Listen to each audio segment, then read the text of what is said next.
Hi, class. This is Mr. Kinzer again, and we're in lesson 31. Please turn to your science section of your notes, and you can write these notes right into your notebook. Last week, we talked about tides, and we saw how there were two high tides every day and two low tides every day. And of course, the tides are where the water is uplifted because it's being pulled toward the sun or toward the moon. And then, of course, when the Earth turns about 6 hours later, you have a low tide situation because the sun and the moon is no longer pulling on it. They're no longer in position to pull on them. So we have these things called high tides and low tides and neap tides and spring tides. So be familiar with those parts of the ocean. And one of the things that we see is that God's provision in science, God provides his provision for us, and you can see his provision even in the environment and among the animals and plants, that he takes care of providing for them. So one of the things we see with the tides, we mentioned this, we had a berm, which is a bank of sand. You have the beach, and then of course the littoral zone where the water of the beach is thrown around, and then you have this continental shelf, and then it goes out and drops off on the continental slope into the deeper water. So this is sea level, and the sea level will wash and affect this area. Of course, when the tides come in, it might be 10 feet taller, 12 feet taller, so it reaches in further. So if there's marshes or little inlets or little bays, this tidal wave that kind of comes in twice a day, it moves and it kind of flushes this area back in here. And then as the tides go out and this lowers, all this material is kind of flushed out and kind of brought out. Dead plant material, it kind of flushes and oxygenates and renews. So the tides actually renew the oxygen in the water. Yeah, they refresh and bring in fresh. What does refresh mean? It means fresh again, right? It brings in fresh water from the ocean, and it brings in nutrients. And then it also pulls these marshes right in here. These are called tidal marshes. And in Virginia, where I went to college, you could take a canoe right out in a tidal marsh, and you could see when the tides came in, the marsh water moved inland quite a bit, and it brought in fresh water and oxygenated water, and then of course the tides went out and it pulled out what they call detritus and broken up pieces of marsh grass and seaweed and algae, and it's kind of flushed and flushed the area. And these tidal marshes are actually the most productive, what they call ecosystem in the world. This is way more productive than a prairie, way more productive than a forest. It produces more what they call biomass, little animals and plants.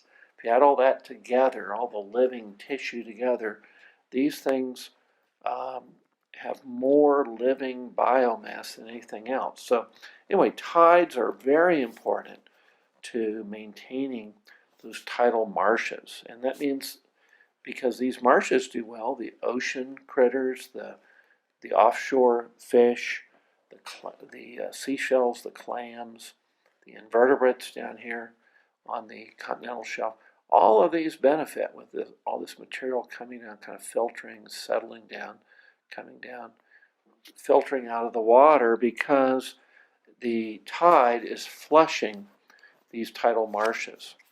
Well, today we want to talk about marine plant life. And I have sent you some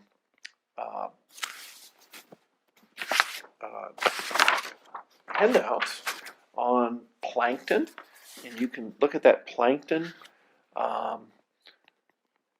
handout. And plankton are little tiny plants and animals that float in the ocean waters, and you can see some of the examples here. There's diatoms, and you can see foraminiferans, which are like little tiny curled up shells, and copepods, and various radiolarians. And then on the back side, you can see krill. Krill are these little tiny shrimp-like animals, and so you see some of the various animals that fish feed off of in the ocean. So please look that over. Please make sure you shade in the different animals there, and we want to just have a lot of good artwork there too. So take some time to do that and kind of read about each one. Be familiar with those. Now this is information that I'm going to write down. Be sure you learn this, okay? The most abundant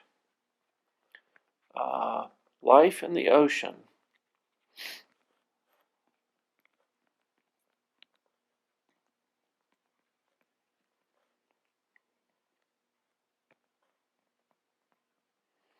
is this plankton.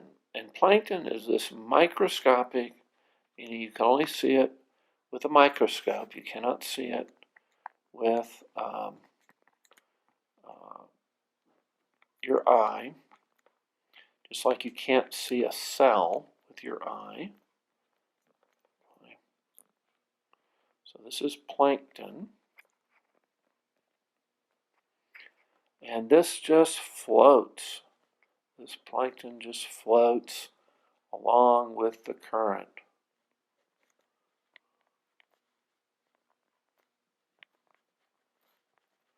So the currents in the ocean carry these little critters along. And you have really two big, actually three big groups of plankton. The first are called phytoplankton.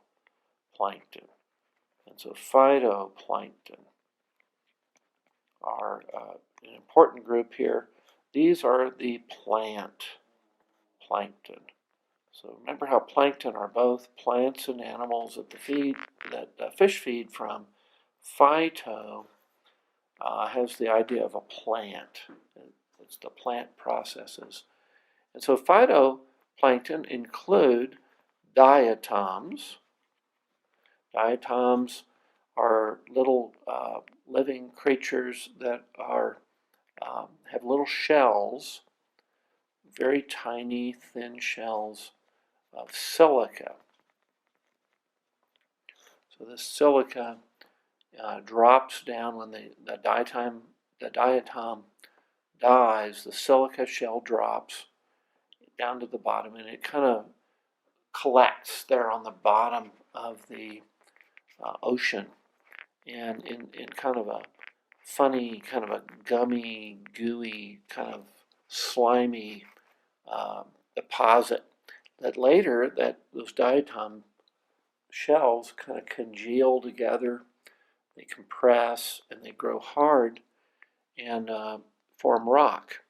Now another group of phytoplankton, again these are the plants now, these would be plants in that they produce their own food.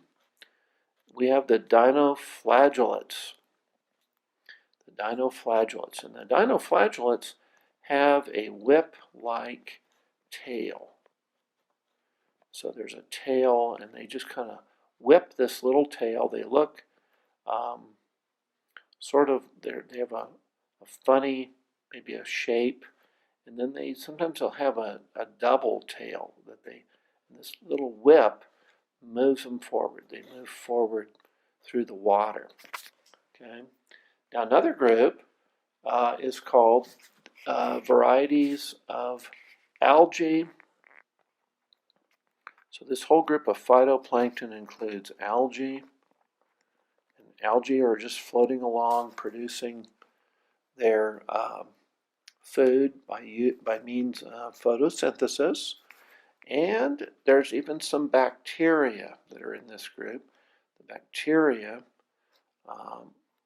also carried along and part of the plant plankton. Now another group of plankton are called the zooplankton. The zooplankton. And these would be animal plankton.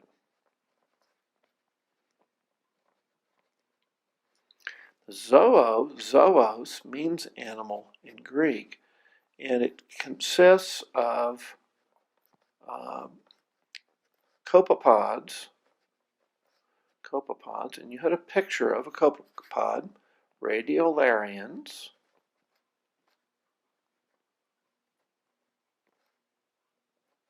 so radiolarians, there's a picture there as well of the radiolarians. You also have jellyfish.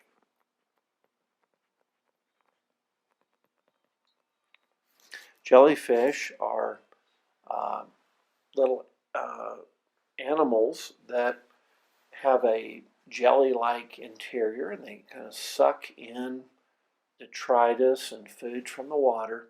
But they have different stages. They have a Medusa stage, which looks like a big umbrella, big clear umbrella, and it sort of pulses and it moves through the water.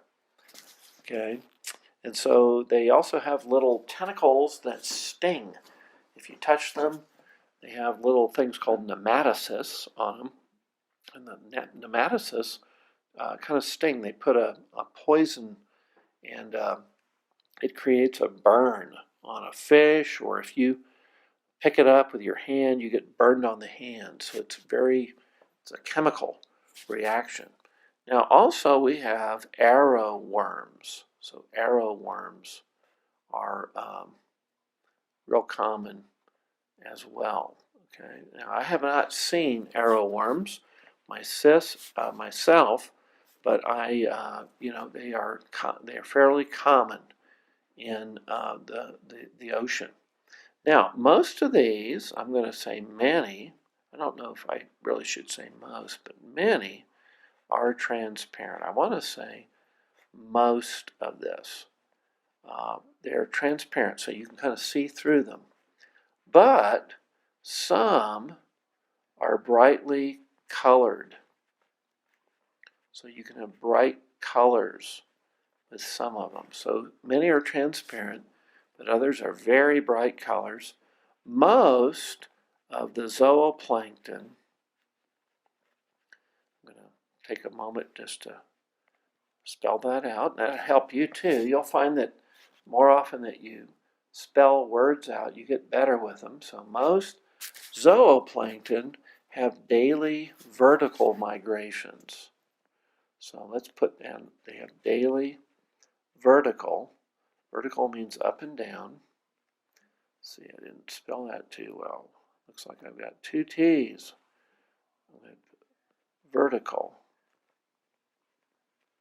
migration. So they tend to go up and down in the water column, okay? And so they come to the surface to feed at night.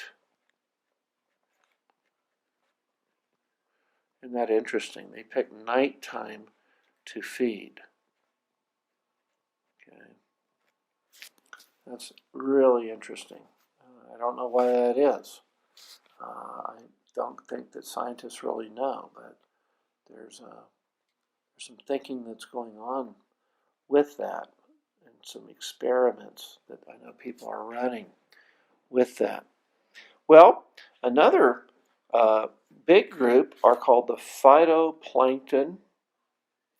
We talked about them. Those are the plant plankton. Let's just talk about them a little bit more. Phytoplankton. is the major food source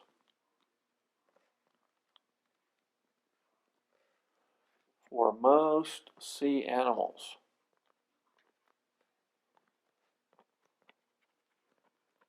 So most of the sea animals, the fish, the birds, etc., and they like the phytoplankton. Now this would include, let's put the fish down, but also penguins. They love phytoplankton. They love going through that. They also like seals and whales.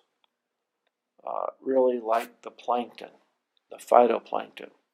Now the ocean surface waters commonly mix with the deep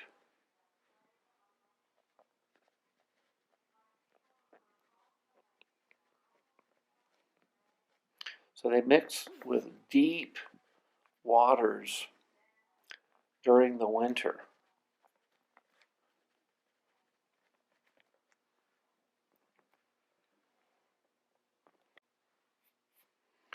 So this ocean surface water that mixes with the deep waters in the winter results in spring. Of course, by the time spring occurs, we have rich nutrients that have been brought up from the bottom, and these are brought to the surface.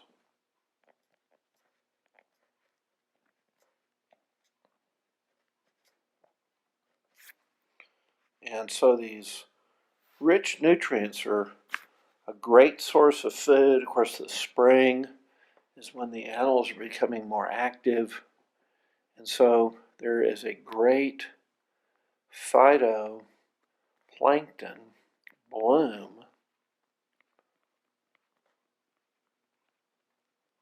each spring. Okay, this results in this big bloom of phytoplankton. Okay, now we might ask ourselves, well, what are the seaweeds? And seaweed is really a variety of algae.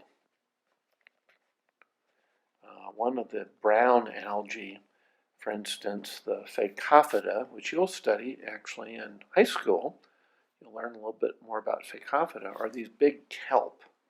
Okay, and this would be like a seaweed, okay? Now the seaweed are a very valuable source of food. They're valuable as food for many animals, but they're also, because they possess chlorophyll, they can produce food on their own. So they're doing photosynthesis and producing their own food. They're synthesizing the sunlight and the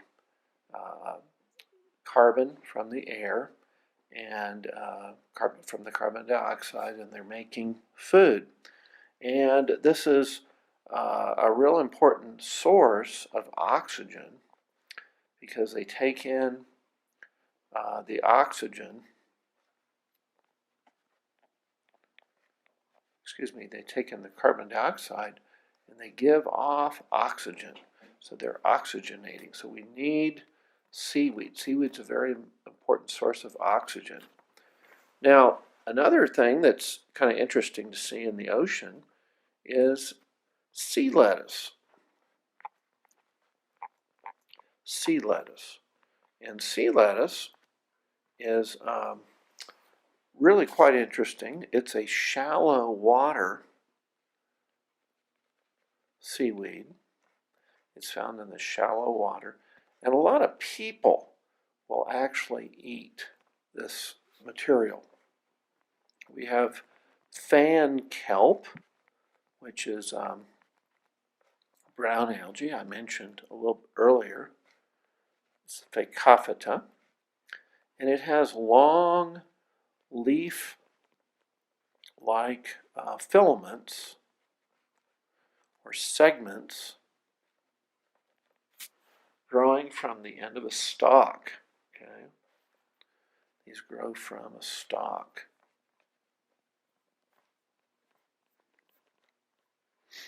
So because these segments grow quite long, they can break off and they can float and start another fan kelp. And then you have what we call the giant kelp. Now the giant kelp are again they are brown algae. They grow in the Pacific, and so they like the warmer Pacific waters, and they can grow up to 450 meters, which is like 1,200 feet. And what they have is little air bubbles that are kind of air bubbles that hold them up in the water. Sometimes these are called air bladders. And they keep them so they're floating on the surface. So make a note that these bladders have air, so it makes the whole thing float. So they can actually be growing down on the bottom of the continental shelf, and they can be extending up and forming these big, like kelp forests of kelp. So a lot of animals will come to hide in there. Okay. Another interesting plant is the chenille weed that grows in the ocean. It's a beautiful red algae, and this chenille weed is on the Atlantic coast. Beautiful red color, and it has a very delicate hairs on its stem. Okay. Now the thing about the plants, let's just make a comment here that it has hairs on its stem. I thought that was pretty interesting. Now, something that we need to really bear in mind is that the plants that you find in the ocean do not live below or under the area of light penetration. So light, comes into the ocean, it filters down through the water, but then it reaches a depth where it stops, and it's just black underneath there. This light penetration, is about 200 feet. So it goes about 200 feet down, and that's where you're going to find all of your plants, because they are growing from that sunlight, and they're producing, with photosynthesis, they're producing biomass. They're producing part of their structure, and they're living in that area. So because that's where most of the plants are, up in this 200-foot region near the surface, most of the animals are up there too, because the animals are eating the plants, right? And so a very small number of the animals live down in the sea where it's dark. Okay, very few. Light penetrates deeper out in the open ocean than it does on the continental shelf or near the shore. So let's make a note of that. It penetrates deeper in the open ocean than on the shore.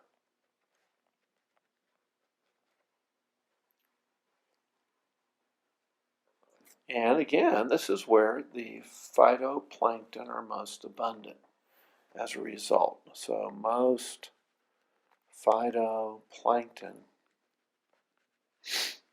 are very abundant up in this abundant. There we go. NT. Let me just clean that up a little bit. Sorry about that. Most phytoplankton are abundant.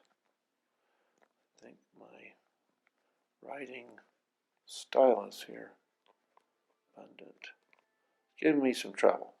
But anyway, you get the idea. It's very abundant in that area, okay? Now, the last thing I want to mention here about the sea plants is that sea plants, however, grow mostly near the shores. And the reason for this is nutrients. We talked about the marshes that get flushed by the tides. Well, that's part of this whole thing. The nutrients are more abundant.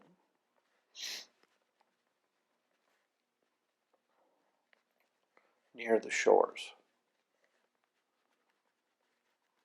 So near the shores, you're going to have more of the sand kind